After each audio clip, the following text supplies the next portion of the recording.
For this art activity, you will need a nice thick piece of paper if you have one. You will need some form of paint if you have them at home. I'm using watercolour paint because they give a really lovely effect with the activity that we're doing today, but any kind of paint will be great. You can even do this with crayons and felt tips, so anybody can have a go. So you will need your paper, your colour. I'm using watercolour paints, and you will need paintbrushes if you are using paint, and you will need some water to wash your brush in, and you will also need some salt. Okay, now the last thing that you will need is some form of tape. Now masking tape will be absolutely fine, and even sellotape will be okay as well. I'm using frog tape because it's the only kind of tape that I've got at home at the moment. So it's tape that you use for painting. Okay, it's very strong, probably a bit too strong. So if you've got masking tape, then that will be even better. Okay, I'm doing my art today on a cardboard box because I don't mind getting it mucky, but if you've got a table that wipes down, that is probably even better. Okay, right, I'm just going to set off now using my tape to neatly stick my paper to my cardboard, or if you're using a table or you have a tablecloth, you will stick your paper down to whatever is behind it, and you are going to leave a bit of a border, so you'll overlap on your paper a little bit. Okay, off I go. And you should end up with something that looks a little bit like this. Okay, I'm making sure that my tape is smoothed down against my paper, because when it comes to painting or adding my colour, I don't want any colour to go underneath where I have placed my tape. Now the next thing I need to do also requires whatever tape you've got at home. Okay, now we are making a winter tree scene. Okay, and the trees that we're going to put on our paper, we're going to make them using tape. So you will need to cut out strips of tape and make them look like trees. So you will probably need quite a thick piece for the trunk. Now this is too thick for what I want to do. I want them to look like birch trees, which are quite thin. So I'm going to cut this in half lengthways. Okay, now you will need your trunk, and then you will also need branches. So I'm just going to set to work cutting my tape in half. Now this is probably the trickiest bit that you will do, because the tape is sticky and it often sticks to these scissors. So I'm just going to pause it until I have got my trunk firmly down on the paper.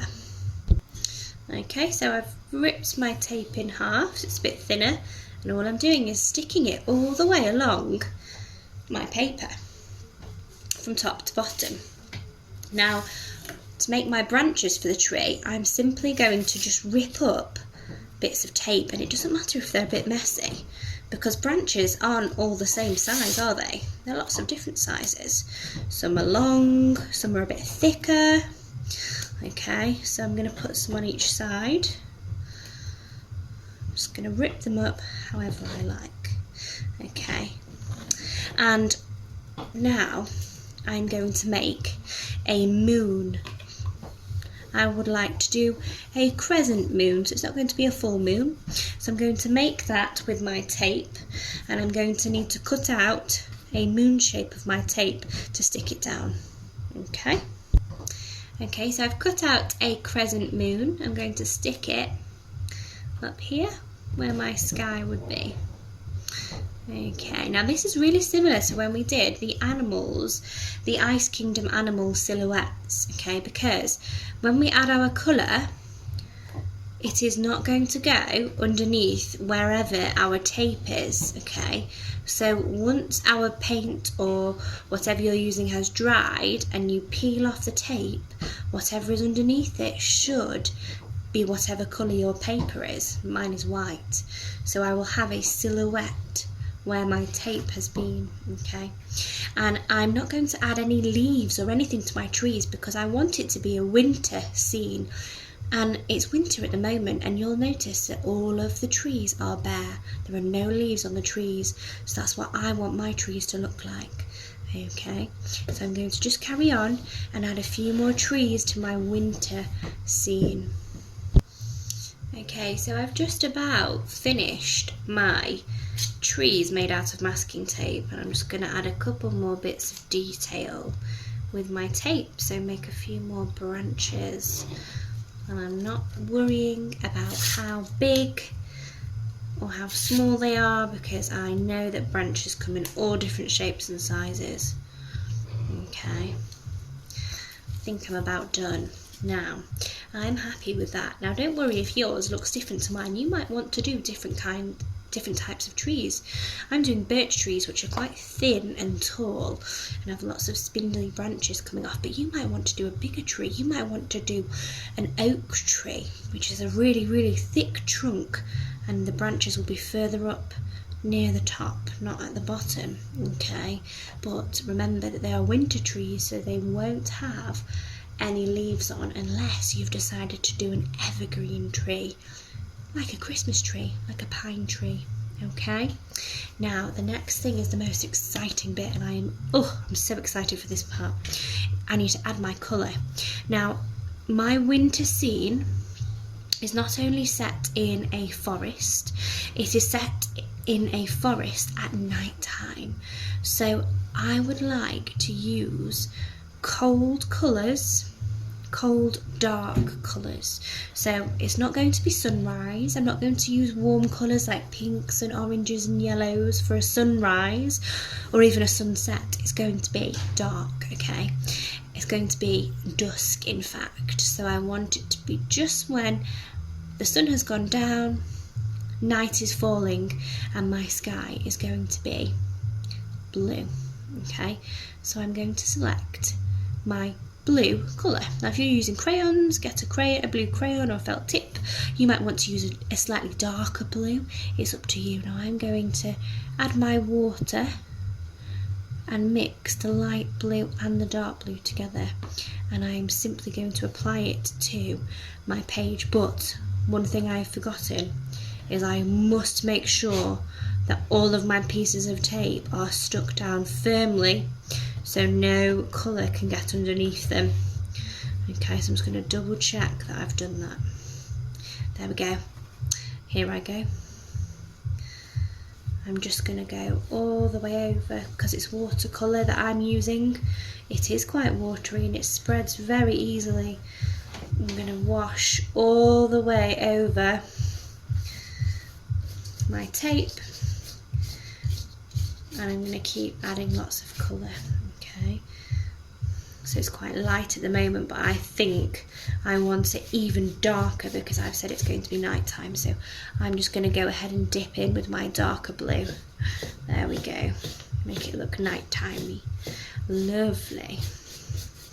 So I'm just going to pause it while I just finish colouring in the rest of my page. Okay, I'm almost there. I'm just going to keep adding a few more streaks of very dark blue for my nighttime sky. Doing lovely long brush strokes to keep it looking nice and neat. I quite like that I've used different shades of blues. It gives my picture a bit more depth. It makes it look prettier. So I think that's just about dark enough.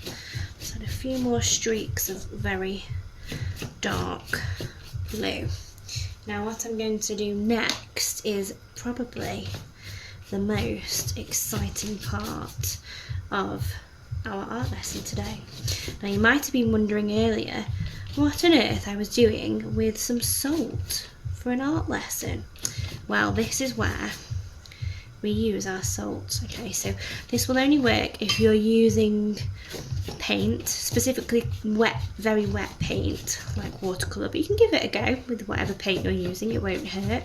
See what comes out at the end. Now my page is quite wet, I'm just going to add even more water because when I add the salt to my page, I'm hoping it's going to look extremely beautiful. Okay, now the salt will mix together with my paint. I'm going to sprinkle it in little patches onto where my wet paint is. It should mix with my paint, and hopefully when it dries it will look like little snowflakes or frosty white leaves on my page.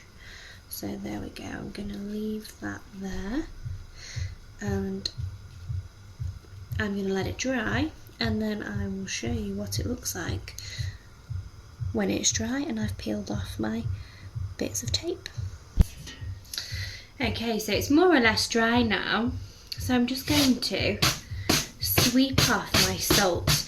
Now I use really fine salt, so I'll have to hold the picture up to the camera a bit closer so you can see that where the salt has been there are little white marks, and it looks like tiny snowflakes. But I think if you use bigger grains of salt, if you have them at home, that might work even better and you have bigger snowflakes.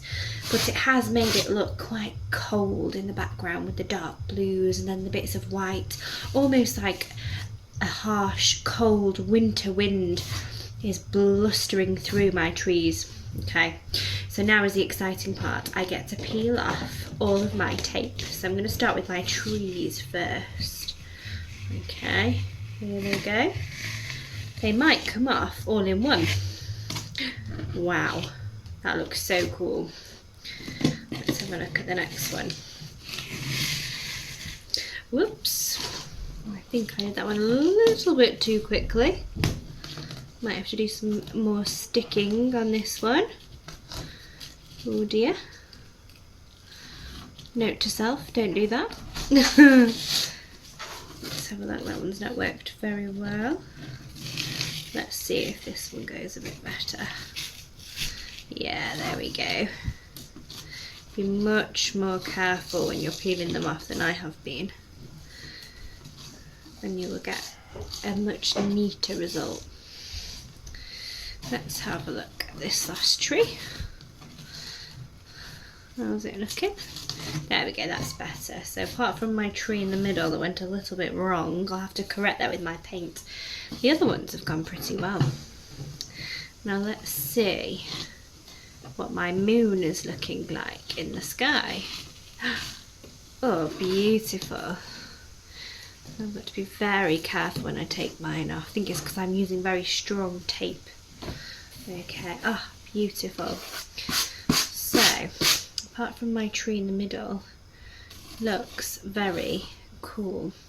Now I'm going to take my border off and see what that looks like. Should make it look really beautiful and neat on your page. Okay, there we go. Lovely.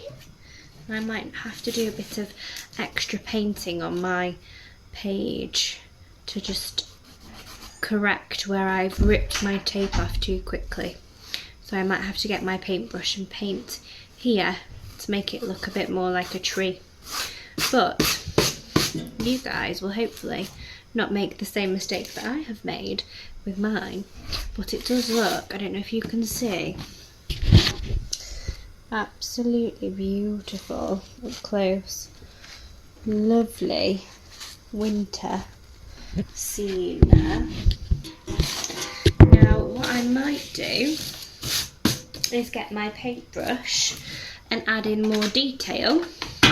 You don't have to do this, but if you would like to, you can get your paintbrush, a nice thin one, so you can add detail, and you can add little tiny lines to the tree. So I'm going to choose a kind of browny colour, and you can add little lines to your tree, because trees do have little lines on.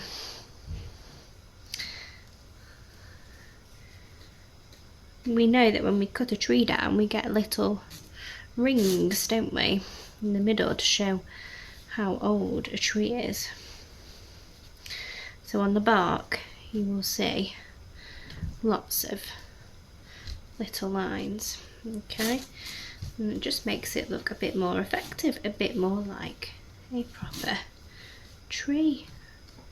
So I am really excited to see what you guys come up with your pictures. Make sure when you take your tape off you don't make the same mistake as me and take a big chunk of your picture out. Try and keep it nice and careful when you tear off your tape, okay? And show me what you can do with your winter trees. Right, so after my hasty removal of the masking tape before on my last picture, I had another go, and this time I used different colours as well as dark blue. I added in a little bit of turquoise and a bit of purple as well into my watercolour wash, and those cold colours that I've added have made it look even more beautiful. So a lovely night sky, a winter night sky behind my trees. And this time I was much more careful when I removed my tape. So as you can see, there is my first one. It still looks good, but I made a bit of a mess up here. So I had another go, and this time it looks lovely. The salt has worked much better. I used bigger flakes, and after I had removed my tape and put my lines on my trees, I went round in a dark blue around my trees just to make them stand out a little bit better. So there you go. If you make a mistake, don't worry. Just try again like I did, and I'm sure it will turn out even better than before. Okay, I can't wait to see what you guys come up with. Off you go.